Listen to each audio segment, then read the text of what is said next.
Why Jesus really walked on water, and it's not just about faith. After Jesus feeds the 5,000, he sends his disciples ahead by boat while he goes up on a mountain to pray alone. Mark 6:45-46. That night, a storm hits. Around 3 to 6 a.m., the disciples are struggling against strong wind and waves. Suddenly, they see someone walking toward them on the water. They're terrified and think it's a ghost. But Jesus says, "Take heart, it is I. Do not be afraid." In Greek, Jesus literally says, "I am," echoing the divine name God gave Moses in Exodus 3:14. I am who I am. This isn't just comfort.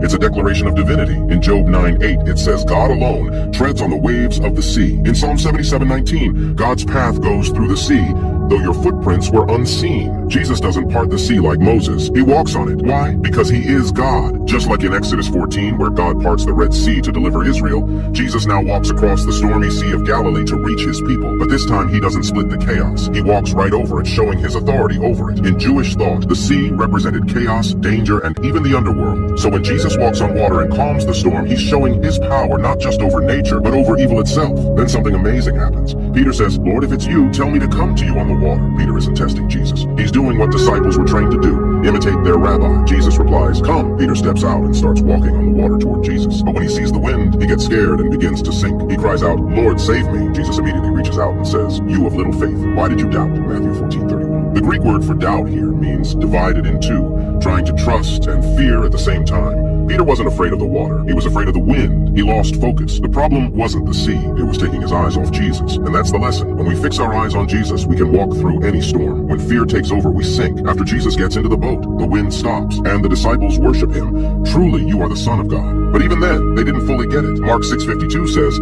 they had not understood about the loaves. Their hearts were hardened. They had just witnessed Jesus feed over 5,000 people with 5 loaves and 2 fish. And now he walks on water. Yet they still didn't grasp the full picture. But we can. Jesus isn't just doing miracles. He's retelling the story of the Bible, showing that he is God in the flesh. He is the new Moses, the Lord over chaos, the one who rescues his people, not just from physical storms, but from spiritual darkness too.